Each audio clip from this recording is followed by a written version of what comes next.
Assalamualaikum warahmatullahi wabarakatuh. Hari ini ketemu sama Ibu Siti Zubaidah, guru mata pelajaran kimia di SMA Islam An-Nizam, Medan. Gimana kabarnya anak-anak Ibu semua? Semoga kita semua selalu sehat dan selalu dalam lindungan Allah Subhanahu wa Ta'ala. Jadi hari ini kita akan belajar kimia yang pastinya sangat seru untuk dipelajari. Oke, kita masuk ke materi kimia pertama ya. Jadi ini masih materi pertama di pertemuan pertama di semester 2. Jadi di materi semester 2 ini yang pertama kali kita bahas itu adalah tentang asam basa. Sebenarnya materi asam basa ini materi yang paling banyak sih sebenarnya yang bakalan kita bahas, karena nanti sampai akhir semester itu yang kita bahas masih seputaran asam basa gitu. Tapi bukan asam basa aja, tapi nanti lebih ke penentuan pH. pH kan ada hubungannya sama asam basa ya. Cuma nanti penentuan pH-nya beda-beda jenis larutannya gitu. Tapi masih seputaran asam basa sampai nanti akhir semester gitu. Jadi teori asam basa inilah yang paling banyak kita pelajari kalau misalnya di SMA gitu, karena cakupannya itu cukup luas juga. Yang pertama kali kita bahas di sini itu adalah tentang teori asam basa gitu. Ada apa aja yang mau kita bahas? Kita lihat sama-sama. Yang pertama di sini teori apa aja yang mau kita bahas di teori asam basa ini. Sebenarnya lebih ke teori yang mendasari definisi asam basa gitu. Jadi asam basa itu kan tadi Ibu bilang luas ya. Jadi asam basa ini kenapa dia dibilang luas? Karena memang secara teoritis pun itu dia banyak pengertiannya juga gitu. Jadi di sini nanti yang mau kita bahas ada 3. Yang pertama itu teori asam basa menurut Arrhenius, kemudian yang kedua teori asam basa menurut Bronsted-Lowry, dan yang terakhir itu teori asam basa menurut G.N. Lewis atau lebih sering disebut Lewis aja gitu ya.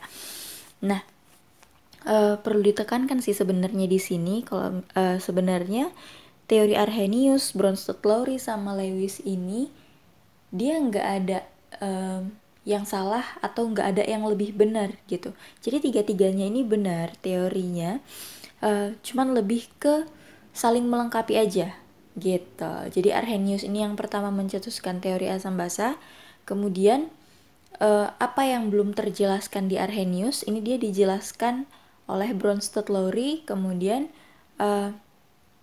apa yang belum terjelaskan oleh Arrhenius dan Bronsted-Lowry ini dia dijelaskan kembali oleh G.N. Lewis. Jadi masing-masing 3 penemu ini dia menjelaskan teori asam basa secara berbeda, tapi 3-tiganya ini memang benar gitu ya.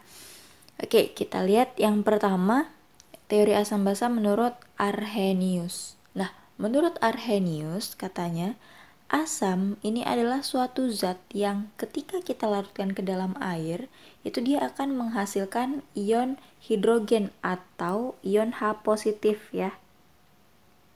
Jadi di sini dalam kurung ion H positif. Jadi semua larutan yang kalau misalnya kita larutkan ke dalam air, jadi larutan itu kalau misalnya yang sifatnya ionik atau yang jenis ikatannya ikatan ionik atau ikatannya itu kovalen polar, waktu kita larutkan ke dalam air itu kan dia terionisasi ya, dia berubah menjadi ion-ionnya. Udah kita pelajari di kelas 10 materi elektrolit ya kan. Nah dia kan mengion tuh. Nah ketika si larutan tadi mengion, terus ternyata waktu mengion dia menghasilkan ion H positif, maka si larutan tersebut atau senyawa tersebut itu dia sifatnya asam gitu. Jadi itu asam menurut Arrhenius. Kemudian sedangkan basa itu zat yang ketika kita larutkan ke dalam air dia akan menghasilkan ion hidroksida atau ion OH negatif. Nah, ion OH negatif sebenarnya asam sama basa udah ada kita singgung sedikit ya di materi elektrolit kelas 10 kan. Tapi di sini kita lebih kita dalami lagi gitu. Nah, di sini katanya basa itu yang dia menghasilkan ion hidroksida atau ion OH negatif, berarti senyawa yang kalau misalnya dia sifatnya ionik atau ikatannya itu ikatan ionik, waktu kita larutkan ke dalam air, dia mengion dan menghasilkan ion OH negatif. Itulah dia basa. Gitu, oke. Jadi bedanya asam dia menghasilkan ion H positif, sedangkan basa dia menghasilkan ion OH negatif. Sebenarnya teori Arrhenius inilah teori yang paling umum, paling gampang ditandainya lah gitu. Tinggal kita lihat aja senyawanya, oh ini asam, oh ini basa gitu. Jadi sebenarnya teori Arrhenius inilah dia yang paling umum digunakan untuk untuk pengertian asam basa sendiri gitu. Oke. Nah, kita lihat contohnya di sini ada asam fluorida, rumus molekulnya itu HF. Nah, HF ini katanya diionisasi menjadi H positif dan F negatif. Ya kan? Nah, kita lihat di sini ada ion H positif. Berarti si HF atau asam fluorida tadi sifatnya asam. Gitu. Nah, kemudian HCl asam klorida diionisasi juga sama menghasilkan H positif ditambah Cl negatif, ya kan? Berarti dia juga merupakan asam karena ada H positif di situ. Kemudian HBr juga sama, di sini ada menghasilkan H positif ditambah Br negatif. Kemudian asam sianida HCN, di sini dia menghasilkan H positif ditambah Cn negatif. Cn itu muatannya negatif 1, ya kan? Nah, di sini menghasilkan H positif berarti dia juga termasuk asam. Kemudian asam sulfida atau hidrogen sulfida, juga kadang disebut hidrogen sulfida ya. Nah, waktu diionisasi itu dia menghasilkan 2H positif, ingat disetarakan ya. 2H positif ditambah S2 negatif. S itu golongan 6A. Berarti dia cenderung menangkap 2 elektron untuk bisa stabil. Makanya dia muatannya 2 negatif ya. Oke. Nah, kemudian HNO3 atau asam nitrat. Itu dia menghasilkan H positif ditambah NO3 negatif. Ini juga pernah Ibu kasih ya di semester 2 kelas 10 ya kan. Tentang senyawa poliatom. Ya kan? NO3 nitrat. Kemudian asam sulfat H2SO4 diionisasi menghasilkan 2H positif ditambah SO4 2 negatif. Oke. Jadi ini contoh-contoh yang asam menurut Arrhenius. Kalau kita lihat di sini kan semua menghasilkan ion H positif ya setelah kita ionisasi. Nah, itulah yang menandakan asam kalau misalnya menurut Arrhenius. Setelah kita ionisasi, setelah kita larutkan ke dalam air, terionisasi dia, hasil ionnya itu ada ion H positifnya atau ion hidrogennya, itulah asam gitu. Kemudian di sini ada contoh yang basa. Yang pertama ada natrium hidroksida atau kalau misalnya bahasa sehari-harinya itu soda api ya. Nah, natrium hidroksida atau NaOH itu kalau misalnya kita ionisasi menghasilkan Na positif. Ingat Na itu golongan 1A. Berarti dia kalau misalnya mau membentuk ionnya pasti positif 1, ya kan? Nah, Na positif ditambah OH negatif. Di sini ada OH negatif.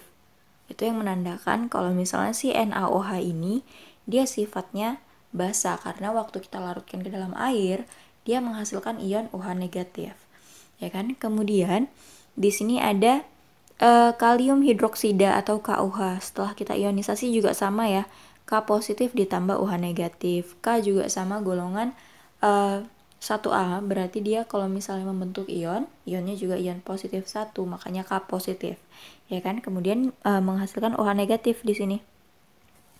Kemudian MgOH 2 kali.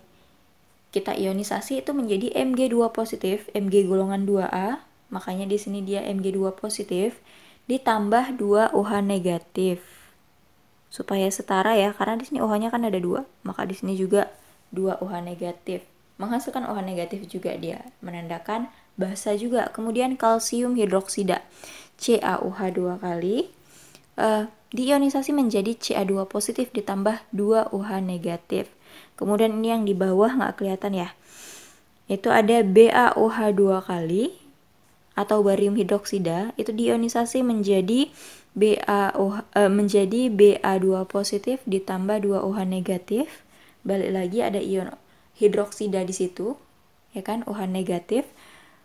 Kemudian di sini yang terakhir contohnya ada FeOH 3 kali atau besi 3 hidroksida diionisasi menjadi Fe3 positif. Ingat kelas 10 lagi, besi itu golongan transisi, makanya harus dibuat untuk penamaannya itu ada bilangan oksidasinya, ya kan?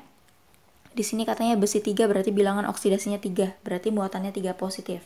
Ya kan? Makanya di sini dia setelah diionisasi itu hasilnya jadi Fe3 positif ditambah 3 OH negatif gitu. Balik lagi dihasilkan OH negatif di sini ion hidroksidanya. Berarti itu menandakan kalau misalnya senyawa-senyawa yang di sini itu dia sifatnya basa semua. Gitu. Oke, jadi itu tadi asam basa menurut Arrhenius. Kalau asam waktu dilarutkan ke dalam air terionisasi menghasilkan ion hidrogen, sedangkan kalau yang basa dilarutkan ke dalam air terionisasi dia menghasilkan ion hidroksida atau OH negatif. Gitu, oke? Kemudian kita lihat yang kedua, teori yang kedua itu teori menurut Bronsted-Lowry. Nah, menurut Bronsted-Lowry, si Bronsted-Lowry ini dia berpegang pada dia kan udah mempelajari teori dari si Arrhenius nih, ya kan? Kemudian teori dari teori asam basa dari Arrhenius ini dia dikembangkan oleh si Bronsted-Lowry ini, gitu. Nah, setelah dikembangkan sama dia, muncullah pengertian asam basa yang baru, gitu. Dimana pengertian asam basa menurut Bronsted-Lowry ini dia bisa menjelaskan sifat senyawa asam basa yang nggak dilarutkan ke dalam air gitu. Jadi belum tentu jadi nggak perlu dilarutkan ke dalam air juga dia bisa ditentukan sifat asam basanya. Kalau misalnya menurut Arrhenius itu kan tadi harus dilarutkan ke dalam air terus dia harus terionisasi gitu ya. Supaya kita tahu mana yang ada H positif, mana yang ada OH negatifnya gitu kan. Nah, kalau yang ini dia nggak belum tentu dia diionisasi menghasilkan H positif atau OH negatif. Itulah yang menurut Bronsted-Lowry gitu, karena nggak semua senyawa asam basa itu bisa dia menghasilkan H positif maupun OH negatif gitu. Nah, jadi dari sini Bronsted-Lowry ini menyimpulkan kalau sebenarnya senyawa asam itu adalah spesies kimia yang dapat spesies kimia di sini maksudnya berupa molekul atau ion ya, pokoknya zat lah gitu, yang dapat mendonorkan protonnya ke spesies lain. Jadi intinya dalam suatu reaksi, jadi teori Bronsted-Lowry ini dia lebih ke ditinjau dari reaksinya gitu, reaksi antar spesiesnya atau antar senyawanya gitu. Oke, jadi asam itu dia yang mendonorkan proton. Proton di sini dia berupa H positif ya atau ion hidrogen. Jadi yang memberikan ion hidrogen ke senyawa lain atau spesies lain itulah si asam. Sedangkan basa itu yang menerima protonnya, berarti yang menerima ion H positif dari senyawa lain atau dari spesies lain. Ini dari ya, bukan ke. Oke, jadi asam itu spesies yang mendonorkan protonnya atau ion H positifnya, sedangkan basa yang menerima protonnya atau H positifnya. Jadi asam itu dia disebut juga donor proton karena dia memberikan ion H positif. Kemudian basa itu disebut aseptor proton karena dia menerima H positifnya gitu. Oke, untuk lebih gampangnya kita lihat di sini ada contohnya. Yang pertama, katanya H2O bereaksi dengan NH3 menghasilkan NH4 positif ditambah OH negatif.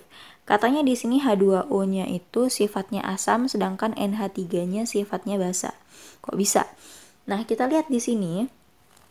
Ini awalnya H2O ya, kemudian di sini awalnya NH3. Kita lihat di hasilnya di sini ada NH4 sama OH negatif. Artinya apa? Di sini NH3 yang awalnya hanya 3, ya kan? Dia berubah jadi 4 dan ada ion positifnya di sini. Artinya apa? Artinya H positif yang ada di H2O ini, H positif yang ada di H2O ini pindah dari H2O ke NH3 gitu. Makanya si NH3-nya ini berubah menjadi NH4 positif karena bertambah ya ion H positifnya, ya kan? Berubah menjadi NH4 positif, sedangkan H2O-nya ini berubah menjadi OH negatif. Kenapa? Karena dia udah berkurang H positifnya. Gitu. Kalau udah berkurang H positifnya berarti kan udah hanya tinggal satu, ya kan? Yang tadinya stabil karena ion positifnya stabil maksudnya netral ya, nggak ada muatannya si H2O-nya tadi. Cuman karena udah berkurang ion positifnya, berarti kan otomatis dia jadi negatif, ya kan? Makanya dia di sini hasilnya jadi NH4 positif ditambah OH negatif. Nah, di sini si NH4 positif ini kan udah kelebihan udah kelebihan H positif ya. Karena udah bertambah H positifnya kan. Maka dia di sini sifatnya asam. Jadi dia di sini asam konjugasi namanya. Jadi hasilnya itu dia disebut asam konjugasi. Kemudian yang hasil pengurangan H positifnya itu disebut basa konjugasi. Gitu. Oke. Jadi yang NH3 sama NH4 positif itu pasangan asam basa konjugasi. Asam basa konjugasi. Di sini Ibu singkat ya. Asam basa konjugasi. Ini sorry. Ini bukan K tapi B.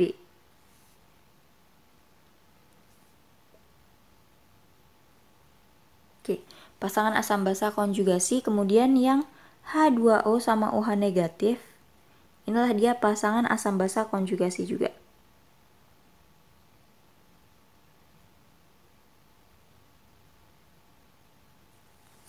Gitu dia.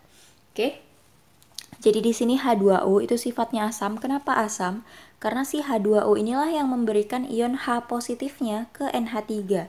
Sehingga NH3 ini berubah menjadi NH4 positif, ya kan?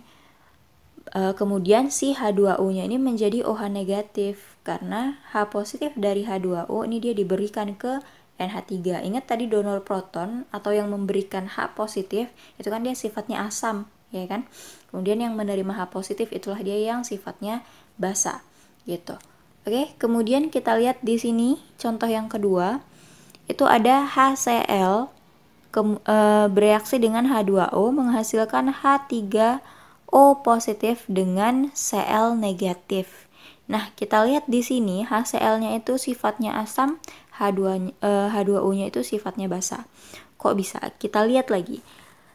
Kalau kita lihat dari hasilnya, di sini dia H3O positif, ya kan?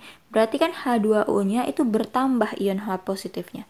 Dari mana H2O-nya itu bertambah ion positifnya? Dari HCl. Jadi ion H positif dari HCl ini dia berpindah ke H2O. Jadi dia diberikan ke H2O lah si ion H positif dari HCl-nya. Sehingga ion H positif dari H2O ini bertambah. Jadilah H3O positif. Yang tadinya dia netral kan H2O-nya ditambahkan H positif. Berarti kan ditambah positif 1 ya. Jadilah H3O positif. Kemudian HCl-nya karena H positifnya ini udah berkurang, makanya di sini dia berubah jadi Cl negatif, ya kan? H-nya hilang, kemudian karena dia H positif yang pindah, yang tadinya netral, positif 1 diambil, berarti jadi negatif 1 sisanya, gitu. Nah di sini H3O positifnya, ini kan dia udah bertambah ya H positifnya, maka dia sifatnya itu asam. Kemudian si Cl yang udah berkurang H positifnya, ini dia sifatnya jadi basa.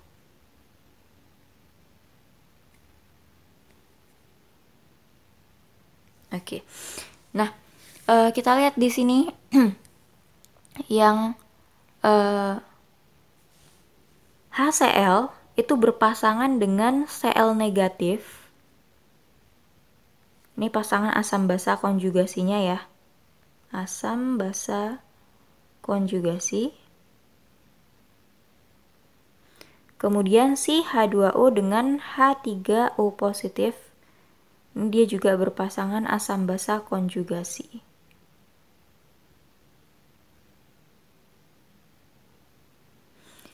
Gitu. Oke. Jadi yang H3O positif itu asam konjugasi dari H2O. Kemudian yang Cl negatif itu dia basa konjugasi dari si HCl gitu. Sama juga kayak contoh yang pertama tadi, si NH3 itu dia asam konjugasi dari NH4 positif itu asam konjugasi dari NH3. Kemudian OH negatif itu basa konjugasi dari si H2O. Kalau kita lihat, kalau misalnya kita perhatikan di sini, H2O di sini ya. H2O di sini juga ada H2O, tapi sifatnya beda. H2O di contoh soal yang pertama itu dia sifatnya asam, sedangkan di contoh soal yang kedua itu dia sifatnya basa. Berarti H2O kan bisa bisa bersifat asam, bisa juga bersifat sebagai basa, ya kan? Nah, menurut Bronsted-Lowry, kalau misalnya ada senyawa yang bisa bersifat asam dan juga bisa bersifat basa juga, itu dia disebut sebagai amphoter, ya. Di sini Ibu buat amphoter. Itu dia. Jadi amphoter itu senyawa yang bisa bersifat asam sekaligus bisa bersifat basa. Gitu, oke? Bisa dipahami ya? Kemudian kita lihat di sini yang terakhir itu ada teori asam basa menurut Lewis. Tadi kalau misalnya Bronsted-Lowry itu kan dia menyatakan kalau misalnya yang asam dia melepaskan proton, ya kan? Sedangkan kalau yang basa itu dia menerima proton. Tapi sebenarnya kan ada juga nih senyawa-senyawa yang sifatnya asam maupun basa, tapi dia nggak ada pelepasan maupun penerimaan proton di situ, gitu. Nah, hal ini itu dijelaskan oleh Lewis, di mana kata si Lewis ini, asam itu adalah senyawa atau spesi yang dapat menerima pasangan elektron bebas gitu. Jadi yang jadi fokus si Lewis ini adalah pasangan elektron bebas, nggak lagi protonnya atau H positifnya gitu. Oke, jadi asam itu spesi yang menerima pasangan elektron bebas. Beda ya sama yang Bronsted-Lowry. Kalau Bronsted-Lowry ini kan yang mendonorkan ya, mendonorkan proton, tapi kalau di Lewis ini dia menerima, tapi menerima pasangan elektron bebas, bukan lagi proton gitu. Kemudian sedangkan yang basa itu adalah spesi yang mendonorkan pasangan elektron bebas gitu. Jadi kalau yang basa dia mendonorkan pasangan elektron bebas, tapi yang asam dia yang menerima pasangan elektron bebasnya gitu. Bisa ya dibedakan antara Bronsted-Lowry sama Lewis. Kalau Bronsted-Lowry yang asam yang mendonorkan, tapi mendonorkan proton.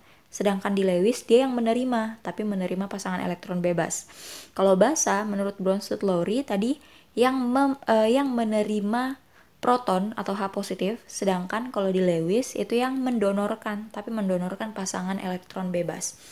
Nah, kita lihat di sini contohnya, itu ada NH3 bereaksi dengan ion H positif. Nah, kalau misalnya kita gambarkan struktur NH3, N itu dia kan ini ya,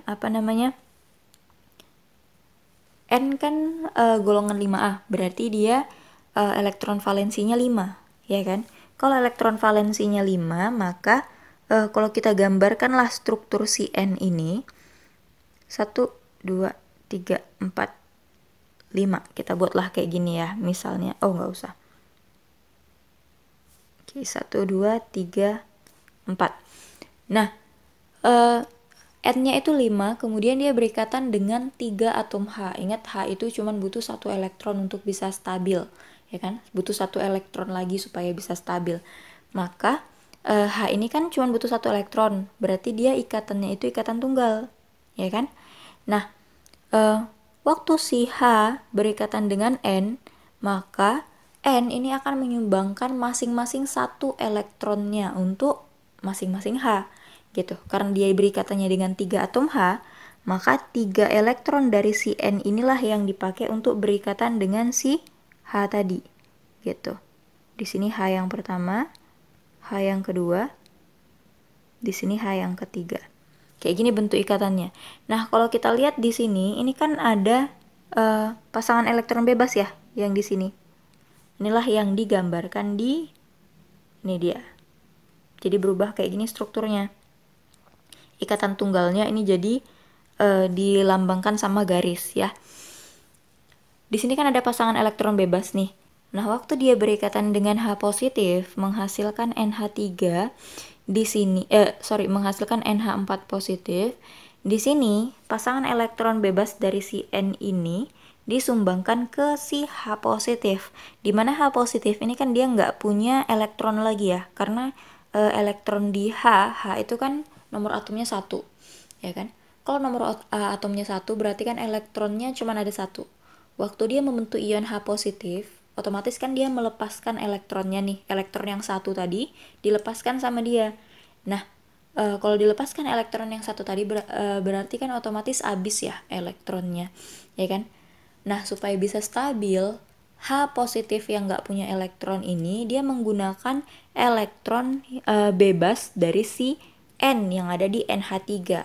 Berarti kan dengan kata lain, si N ini kan menyumbangkan pasangan elektron bebasnya ke H positif, ya kan? Makanya di sini si NH3 itu dia sifatnya basa. Kenapa? Karena dia menyumbangkan pasangan elektron bebas si N ke H positif. Dan H positif di sini dia menerima pasangan elektron bebas dari si N. Makanya si H positif di sini sifatnya asam. Gitu, oke? Bisa dipahami ya untuk contoh yang pertama. Kemudian contoh yang kedua, di sini ada BF3 bereaksi dengan NH3. NH3 tadi udah dijelaskan ya bentuknya kenapa bisa kayak gini jadinya ya. Sekarang yang BF3. BF3B itu golongan 3A, berarti dia elektron valensinya cuma ada 3, ya kan? Kemudian dia berikatan dengan 3 atom F. Atom F, masing-masing atom F itu cuma butuh 1 elektron supaya bisa stabil juga, karena dia golongan 7A, ya kan? Berarti kan elektron valensinya 7, maka dia cuma butuh 1 elektron untuk stabil. Maka 3 elektron yang ada di B ini, dia akan berikatan dengan masing-masing 1 atom F. Di sini F yang pertama, kemudian di sini F yang kedua, di sini F yang ketiga. Makanya bentuknya jadi seperti ini ya. Nih. Bentuknya jadi kayak gini. Gitu. Nah, di sini nggak ada nggak ada pasangan elektron bebas di BF3. Dan kalau misalnya kita hitung elektronnya sebenarnya, BF3 ini kita lihat ya. Elektron di B itu cuman ada 1, 2, 3, 4. Ini kita lingkari aja. 2, 3, 4, 5, 6. Baru 6 sebenarnya elektronnya. Jadi kan sebenarnya BF3 ini belum terlalu stabil, ya kan? Karena kalau yang stabil itu kan elektronnya harus 8, ya kan? Nah, karena di sini dia 6 dan belum stabil, maka waktu berikatan dengan NH3 tadi dia punya pasangan elektron bebas ya. Ini pasangan elektron bebasnya. Dia punya 1 pasangan elektron bebas, maka pasangan elektron bebas di NH3 ini akan didonorkan ke B, yang mana B ini tadi kekurangan 2 elektron lagi, berarti 1 pasang elektron ya. 1 pasang itu kan 2 ya. Maka elektron dari NH3, pasangan elektron dari NH3 ini akan didonorkan ke BF3 sehingga dia akan membentuk ikatan koordinasi nanti antara BF3 dan NH3 gitu. Jadi pasangan elektron dari NH3 ini didonorkan ke BF3 gitu dan dia membentuk ikatan. Nah, di sini karena si NH3 ini dia mendonorkan elektronnya atau pasangan elektronnya ke BF3, maka si NH3 ini dia sifatnya adalah basa.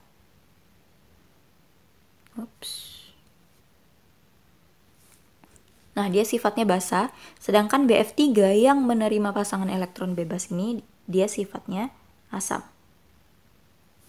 Gitu. Oke. Jadi itu tadi cara penentuan asam dan basa menurut Lewis ya.